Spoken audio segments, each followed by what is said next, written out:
Ser mãe para mim é compreensão, conversa. É dar amor, é dar carinho, é estar ali na hora de um choro, na hora de uma dor. Para mim, ser mãe é o maior presente de Deus para a mulher na Terra. É a realização do que eu sempre quis na vida. O que é ser mãe?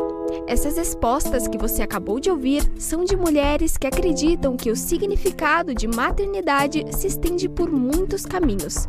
Um deles é a adoção. Vamos conhecer histórias reais de mulheres que estão nessa jornada e que contarão suas motivações pessoais e as experiências com o Sistema Nacional de Adoção. Além disso, vamos compreender os aspectos burocráticos envolvidos em cada etapa da adoção e também os processos psicológicos enfrentados pelos adotantes e por crianças e adolescentes durante todo o período. Olá, eu me chamo Giovanna Marquezini. Sou Yasmin Gonçalves. E eu, Vitória Bezerra. Está começando o podcast da agência Atemis e esse é o episódio Espera Sem Fim, histórias de mulheres na jornada da adoção.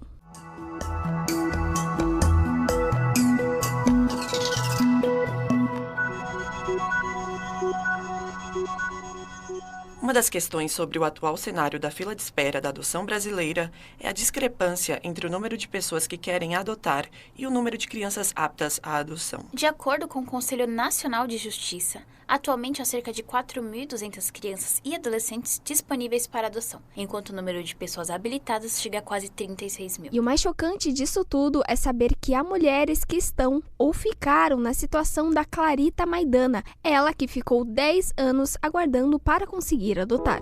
Eu me chamo Clarita, eu sou professora aqui da cidade de Rondonópolis. Eu fiquei 10 anos na fila de espera e meu perfil selecionado era criança de 0 a 5 anos, podendo ser grupo de irmãos. Que não era rápido, eu tinha a ideia, né? De quando eu pesquisei, que tudo foi me falado sim. Mas que levariam todo o tempo, 10 anos, não. Porque falava que o que mais demorava eram os perfis que eram restritos a recém-nascido. Aqueles que eram abertos e aceitavam o grupo de irmãos não demoravam tanto. Demorava, mas não muito, que os casos que mais eram longos eram aqueles que davam preferência para RN. No meu perfil eu não dei, mas levou todo esse tempo. Além da Clarita, eu também conversei com a Josiane Marques, que está há 8 anos na fila de espera e também não acredita como essa espera sem fim possa acontecer. É impossível, não tem uma criança. Como diz, o nosso Brasil é muito grande. Eu falo, impossível não ter, porque são 8 anos na fila. E como é possível essa demora além do esperado? Mas para ajudar a gente a entender essa questão, o juiz assessor da Corregedoria Geral de Justiça na área de Infância e Juventude de São Paulo, Iberê de Castro Dias, explica como funciona a fila da adoção. O cadastro serve para o Brasil todo, mas a ordem da fila vale primeiro para a própria comarca em que a pessoa se habilitou. Isso acontece porque a preferência é para que a criança a ser adotada seja destinada para uma pessoa ou para um casal da comarca em que a criança resida normalmente, né? Por conta das adaptações geográficas e culturais que a criança tenha naquele lugar. Meu nome é Josiane, tenho 41 anos, sou da cidade de Morrago, do interior de São Paulo. Eu estou na fila da adoção já tem 8 anos, estou esperando a minha filha chegar. Ela vai chegar em nome de Jesus. Fui criada pela irmã do meu pai, que hoje eu chamo ela de mãe. Porque como foi ela que me criou, eu chamo ela de mãe. Mas, desde quando eu e meu esposo, a gente casou, eu sempre tive um coração assim, bom, se eu não for mãe biológica, eu quero ser mãe também adotiva. Porque eu falo assim, eu acho que é um amor que chega a doer. Só que essa espera, pra mim, já tá sendo muito longa, porque eu não tô tendo retorno mais. Eles não me ligam mais, não me mandam mensagem. Então, quais os critérios para a fila andar? A Mariscler da Silva Barbosa, assistente social da Josiane, explica como funciona esse processo. Por ordem de inscrição de quem está há mais tempo, conforme o perfil da criança, que são os 2 critérios que a gente usa. O perfil da criança que os pretendentes colocaram, e o segundo critério é o tempo de inscrição no cadastro. Né? Depois, a lista nacional também segue esses critérios, que é vinculado primeiro àqueles pretendentes que têm o perfil, né, daquela criança desejada, e depois segue o tempo deles no cadastro. Mas então a gente poderia definir que é isso, é o perfil dela. Sim.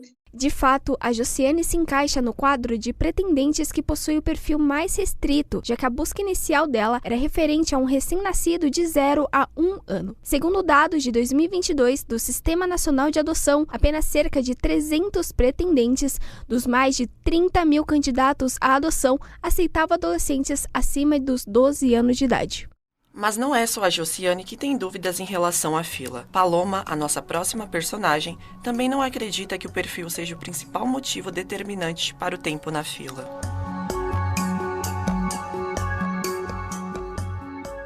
O perfil mais abrangente não impediu que a Paloma esperasse 6 anos para segurar o filho no colo. Meu nome é Paloma César de Salles, eu tenho 36 anos, eu sou da cidade de São Paulo, estou na fila há 6 anos, estava na fila há 6 anos. Eu acho que também é muito arbitrário, né, a questão da fila. Eu acho que é bem arbitrário. Eles usam a desculpa do perfil, mas não é bem assim. Eu estava disposta até a ser mãe de uma criança mais velha. O meu perfil inicial, ele era de 1 a 6 anos, de 0 a 6 anos e 11 meses. E para mim eu estava aceitando, assim, qualquer criança, até com síndrome de Down, com, sei lá, HIV, qualquer tipo de doença tratável eu estava aceitando. Qual seria o caminho a ser seguido nesse caso? Uma possibilidade é a chamada busca ativa, que tem como objetivo ajudar aquelas crianças ou adolescentes que não se encaixam no perfil desejado da maioria dos pretendentes. A assistente social, Marilda Kozak, explica mais sobre a busca ativa. Uma vez que a família esteja habilitada,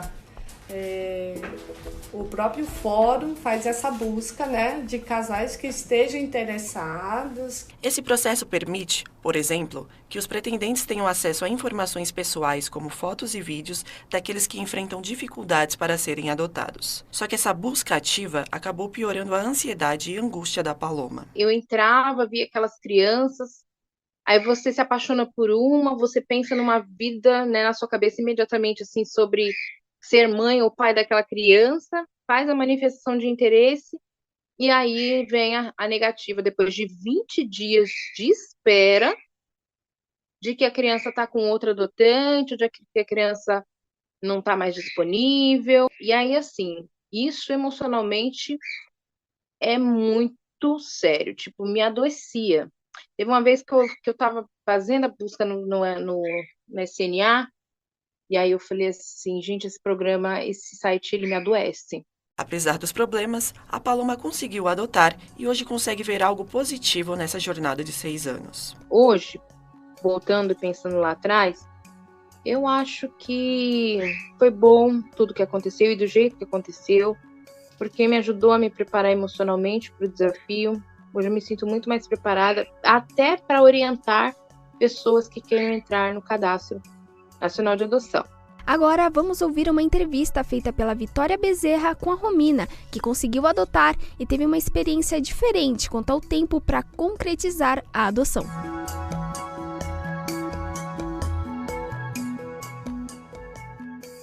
A espera da Romina Duque Porto durou apenas 6 meses. Ela conta que teve uma experiência positiva com o Sistema Nacional de Adoção e o elogia. Meu nome é Romina Duque Porto, tenho 43 anos, moro em Recife. Meu filho atualmente tem 10 anos. Passei pouco menos de 6 meses na fila e o perfil que eu desejava era criança entre 3 e 7 anos, sem distinção de sexo, sem opção de cor de pele. Eu sempre tive vontade de adotar. Eu sempre falei assim, gente, eu quero adotar, eu quero aquela criança que ninguém tem, aquela que todo mundo diz assim, meu Deus, que menino horroroso. Eu digo, não, é linda, meu filho. A minha experiência foi muito positiva. Primeiro que o Judiciário de Alagoas, ele é uma das referências nacionais em adoção. A juíza de lá é muito comprometida, né? Ela basicamente zerou a fila lá, andou muito rápido. E a experiência que eu tive, a minha experiência foi muito positiva. Apesar de muita gente não ter essa experiência, né? A adoção ser conhecida como uma coisa demorada, como não vai dar certo porque demora anos e anos e algumas pessoas desistem por conta disso. A minha experiência foi justamente o contrário. Você acha que por você desejar um perfil de uma criança mais velha, foi mais rápido para você conseguir adotar? Certamente. As pessoas, elas falam muito sobre a burocracia, na adoção, né, que a burocracia não devia existir, quando na verdade a burocracia deve existir sim, né? Ela protege a criança, ela oferta o maior bem-estar à criança possível, para a proteção do menor, sendo que o obstáculo que a gente encontra, que eu acho, né, que eu vejo, além da morosidade do judiciário, é um perfil muito restrito das crianças que as pessoas impõem, né? Então, a maioria quer menina, menos de 3 anos, branca, parecida comigo. O advogado Anderson Luna se junta ao podcast para complementar a fala da Romina. Apesar de ser um processo burocrático e passar por várias etapas e também por uma avaliação judicial, há outros fatores que também contribuem para a lentidão nesse processo de adoção, né? São quando os adotantes eles fazem opções por sexo, limitação de idade, preferência em adotar menores sem irmãos, ou seja, às vezes outros requisitos que é feitos também pelos próprios adotantes que também dificultam esse filtro, né? Então é preciso sempre analisar os dois parâmetros, né? A burocratização do Estado, mas também em contraponto às exigências que os adotantes têm feito para que essa criança passe a conviver na nova família.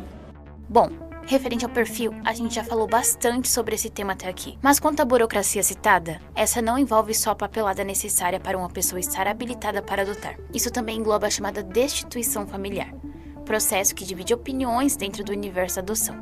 O Gustavo ele não estava destituído. A família dele, biológica, ainda tinha o poder sobre ele, né?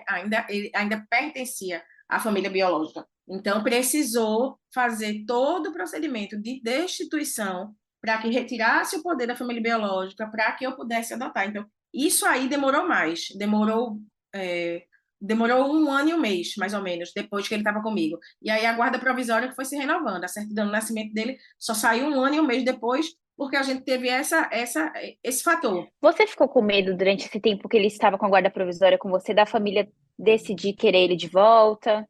Muito, muito. A mãe por adoção, ela só sossega quando está com a certidão do nascimento na mão. Antes disso, a gente não sossega. Para entender melhor, nós convidamos a conselheira tutelar Larissa Lira para explicar sobre o que é a destituição familiar e como ela funciona. Então, a destituição familiar, ela é uma medida jurídica que retira desses pais o poder de exercer sobre os seus filhos menores de idade a guarda, a educação, a responsabilidade sobre os mesmos. E essa é uma medida que normalmente é aplicada em casos graves. Por exemplo, casos graves de negligência, de maus tratos, violência, situações que, na verdade, coloca em risco a vida, a integridade física, até mesmo emocional e moral desses filhos menores de idade. Iberê de Castro e Anderson Luna complementam. A destituição do poder familiar normalmente é iniciada pelo Ministério Público, pode também ser iniciada por alguma pessoa que tem interesse em adotar a criança, mas normalmente vai ser iniciada pelo Ministério Público.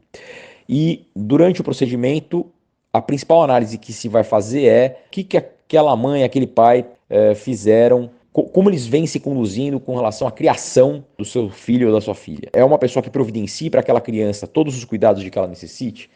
Se sim, se as falhas são eventuais, né, se há formas de corrigir aquela atuação, a preferência é para que não se faça a destituição. A destituição é sempre a última medida, né? Uma medida muito extrema, né? Muito traumática para a sociedade como um todo, mas principalmente para a criança, né? Claro que, imagina, ver o seu vínculo mais significativo da vida ser rompido, né? Que é o vínculo com mãe e pai. E também, claro, para a mãe e para o pai são normalmente um sofrimento enorme. Ou seja, uma vez que essa criança foi colocada na família nova, ela não vai conseguir voltar para sua família biológica.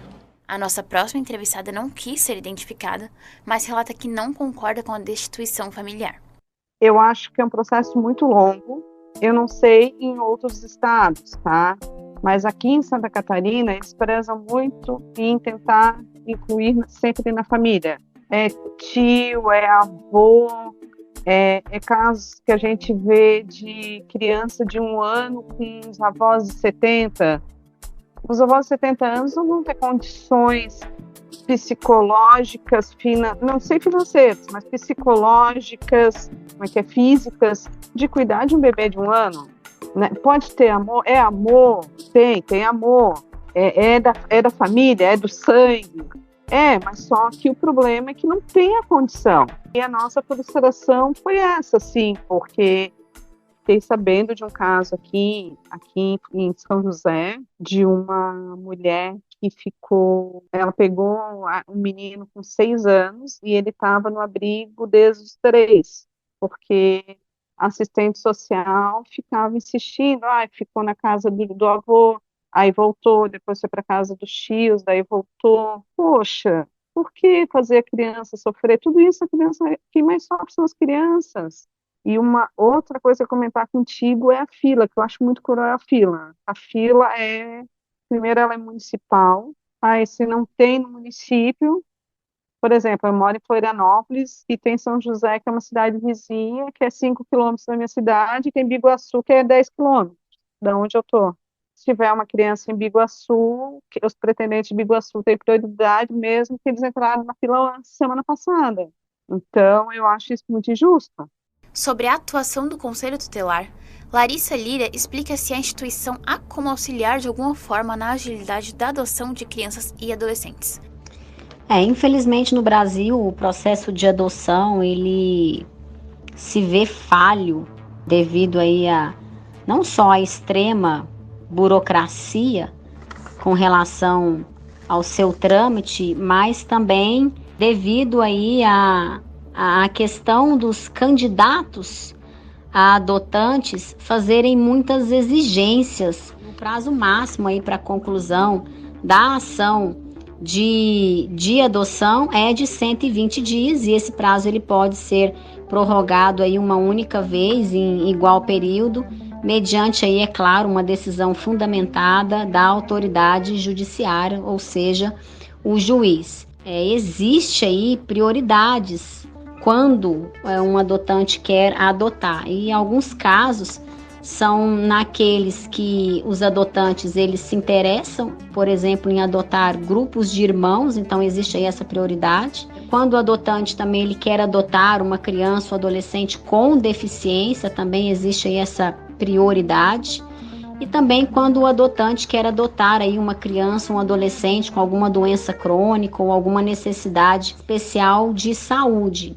Então, nesses casos aí citados, a própria lei da adoção, ela traz aí essa prioridade na adoção. Anderson Luna explica a parte burocrática. Ter um advogado te auxiliando no processo é fundamental, né? Porque esse advogado ele tem o preparo e a instrução jurídica para conseguir atender todos os requisitos ali que são exigidos, tanto nos relatórios, pelos setores técnicos e pelo juiz, né? Isso vai encurtar um pouquinho o tempo de atendimento das demandas, dos pedidos e das exigências que forem feitas no processo. Mas isso não quer dizer que se você não tem um advogado, você não vai conseguir adotar. Não é isso, né? E com o advogado vai ser mais rápido o processo? Não é isso também o critério. O fundamental é que se você tiver um especialista para te auxiliar, você vai ter mais segurança e vai poder contar com um trabalho de ponta nesse trabalho que é burocrático. E se o problema não é o perfil, a posição na fila ou mesmo a destituição familiar, tem mulheres que citam o próprio núcleo do Sistema Nacional de Adoção como fator para deixar esse processo mais demorado e estressante. Esse novo ponto de vista a gente ouve da Débora Dutra e de sua esposa, Fernanda Sabatini. Débora Dutra Sapucaia, 42 anos, cidade São Paulo, capital, e são 3 anos e 6 meses na fila. Inicialmente, o nosso perfil ele era aberto, né? A gente só segurou um pouco assim, colocou uma criança até 7 anos, porque na época a legislação da prefeitura onde a gente trabalha só tinha direito à licença maternidade até 7 anos. Inclusive, porque assim, agora teve uma mudança na legislação, e agora a gente, independente da idade da criança ou adolescente que for adotado, a gente tem direito à licença maternidade. No caso, uma só, né? A gente tem que escolher uma das duas para ter a licença, principalmente porque a gente é do mesmo empregador, né? Que é da mesma prefeitura. E então a gente tem que escolher, mas a gente pelo menos tem o direito. Então, mesmo adotando uma adolescente, a legislação agora mudou. E então a gente pode ter direito à licença maternidade. Após a gente ter uma aproximação que não foi bem sucedida, em 2020 mesmo, a gente reduziu esse perfil para de 0 a 3 anos. Foi uma situação complicada, tudo. A gente até deu uma parada no processo, suspensão de 6 meses, depois retornamos. Eu acho importante ressaltar, assim, que foi uma situação onde houve despreparo, eu diria, talvez, ou despreparo, ou uma má fé por parte da equipe técnica que fez a aproximação. Então, existiu, assim, por conta da equipe, teve alguns desencontros de informações, teve algumas omissões, ocultaram algumas informações importantes para a gente sobre a criança, e isso prejudicou o processo de aproximação, porque quando a gente, como foi na época ainda da pandemia, a gente estava fazendo uma aproximação por vídeo, a gente não chegou a conhecer pessoalmente essa criança, porque tem essa questão também, existe algumas pessoas que querem empurrar crianças que estão no sistema do acolhimento, e aí quando a gente percebeu que haviam essas coisas, a gente pediu a suspensão do processo, que a gente percebeu que não estava caminhando para um caminho, não estava caminhando legal. O fato é que durante o processo de habilitação e atualização do cadastro, os assistentes sociais podem tentar incentivar os pretendentes a mudarem o perfil desejado. A Mariscler Barbosa retorna ao podcast para falar melhor sobre o assunto. Inclusive, assim, a gente faz reavaliação a cada 3 anos, né? Mas antes desse prazo, em qualquer tempo, a gente orienta também os pretendentes, a qualquer tempo pode ser modificado o perfil. Outra pessoa que também nos dá a visão de quem está dentro dos muitos processos que a adoção leva é a psicóloga especialista em adoção, Kelly Caraça. Ela também oferece cursos preparatórios para funcionários e pretendentes. Tem bons profissionais, né? E os equívocos que acontecem não é pelo profissional ser ruim, é que falta mesmo o investimento e você não tem curso. Agora, eu ofereço e tem o grupo Geração do Amanhã, se eu não me engano. Eles oferecem, né, curso para profissionais, sobre preparação para adoção. Mas até 2 anos atrás não tinha no Brasil nada sobre isso, né? E como que eu faço isso? Sabe aquilo de não ter na mão, né? E de ficar tudo muito... A gente tem que fazer, então a gente vai lá e faz.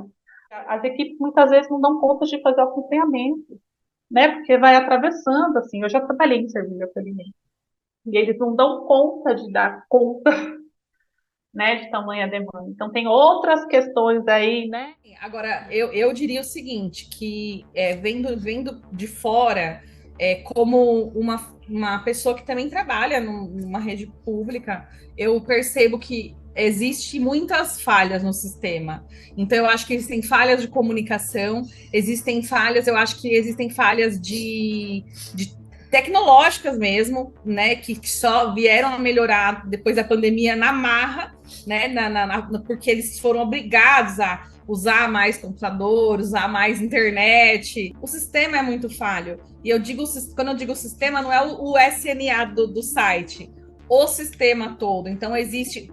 Tanto que uma coisa que eu vou te falar que, para mim, foi o mais chocante, não sei se todo mundo tem clareza, quando alguém fala assim sobre o perfil da criança a ser adotada, ali já tem um problema, porque você tem uma folha de sulfite, de um lado só, não é nem frente e verso, uma folha de sulfite, de um lado só, com meia dúzia de itens para você responder qual é o perfil do filho que você quer, que você se propõe a adotar. E eu não consigo entender uma pessoa definir perfil de família, de filho, numa folha, em meia dúzia de perguntas. Gostaríamos de reforçar que o objetivo desse podcast não é assustar possíveis pretendentes que estejam na busca de saber mais sobre a adoção e assim conseguirem realizar o sonho de formar uma família. A intenção é explorar esse universo tão complexo e debater sobre os pontos que podem e devem ser melhorados sobre as vidas dos pretendentes que passam anos no sistema, quanto às vidas das milhares de crianças e adolescentes que continuam em casas de acolhimento sem terem a certeza que vão conseguir ter uma família. A Letícia Félix representa uma dessas pessoas que estão começando o processo de adoção, mesmo que por muitas vezes seja um caminho demorado e complicado. Minha história com a adoção, ela já era um desejo forte em ser mãe novamente. Eu tenho o Lucas, meu filho, de 14 anos, meu filho bio, né? Quando eu conheci minha esposa, eu deixei claro para ela que eu gostaria muito de ser mãe novamente, mas ela também deixou claro que ela não estava pronta ainda, e eu respeitei a vontade dela. No decorrer do casamento, ela manifestou o interesse em ser mãe também. E pra gente nunca foi uma questão pensar em ser mãe de maneira biológica. É uma coisa que a gente já entrou de acordo muito de cara, de que se fosse pra maternidade acontecer, nossa maternidade juntas, que ela acontecesse via adoção. Tá todo mundo muito alegre, muito animado com a espera. Então tá sendo bacana compartilhar isso com os nossos amigos, com os nossos familiares, conversar a respeito, trazer novidades do processo, e tá todo mundo ansioso. Além do apoio familiar e de pessoas próximas aos seus ciclos, as adotantes ressaltam a importância de ter contato com outras ferramentas e redes de apoio durante o processo de adoção. O meu conselho para quem está iniciando essa jornada é: consuma o máximo possível de conteúdo a respeito de maneira confiável. Então, eu falo por mim, mas assim, de coração. Entra com amor. Se for para entrar para judiar, não entra. E eu quero passar para minha filha tudo que eu recebi de bom. Que eu fui bem acolhida pela minha tia. O tempo vai passar, as pessoas dizem, eu não vou porque vai demorar. E se você não for? Você só não está esperando, mas o tempo está passando do mesmo jeito. Então, qual é a diferença? E entrar no processo de adoção e na espera da adoção precisa ter acompanhamento psicoterápico. Acho que esse acompanhamento é fundamental. Só que, de fato, é muita dor. Pode esperar. Espera de não ter data, porque quando você espera e sabe quando vai terminar, né, um dia menos. Agora você nunca sabe. Então, no grupo de apoio à adoção, a gente tem os plantões, né? Que a gente oferece para os pretendentes que estão nessa fase mais difícil, que estão se sentindo muito ansiosos, para que a gente possa orientar mesmo, identificar, encaminhar quando é preciso, né, para psicoterapia. Às vezes nem todos são, às vezes é só um acolhimento ali, um lugar de, né, pode chorar aqui, vamos esperançar. Outros não, outros já estão num processo de adoecimento mesmo, que é anterior, inclusive, à decisão de adotar, que precisam de outro tipo de ajuda, uma ajuda profissional, contínua, né? A principal demanda que chega para mim, dos pretendentes no pré-adoção, é essa ansiedade, essa angústia, né? A ansiedade mesmo, que muitas vezes chega por lutos que eles não trataram, que daí fica um luto, reatualiza o outro luto. Então, eu descobri que eu sou infértil, fiz 5 fertilizações in vitro. Eu tenho 6 lutos para elaborar. É da notícia de que eu não consigo gerar e 5 fertilizações que deu errado. Mas a adoção é um processo de filiação legítima, então a adoção não existe para dar filhos a quem é infértil. Essa não é a lógica do ECA. A lógica da lei da adoção é dar uma família para uma criança que precisa e tem o direito, previsto em lei, de convivência familiar e comunitária. A adoção existe para a criança, não para a família. O tempo de espera deles, para quem não desiste da fila, por mais que eles não saibam quando isso vai acontecer, tem um prazo de validade. Cada dia é um dia a menos na fila. Para a criança, cada dia na fila é um dia mais distante de conquistar uma família. Para ela, sim, a fila tem prazo de validade. Para ela, sim, elas podem ficar na fila e nunca receberem família. Inclusive, muitas delas, os adolescentes que vão ficando, né, acabam saindo do serviço de acolhimento sem adoção. Então, para elas, a fila pode não dar certo. Para elas pode cair e elas saírem do acolhimento sem uma família. Agora, para eles que estão na fila de forma legal, o dia vai chegar. Vai chegar. Essa foi uma produção do podcast Atemes, com a apresentação de Giovana Marquezine, Yasmin Gonçalves e Vitória Bezerra.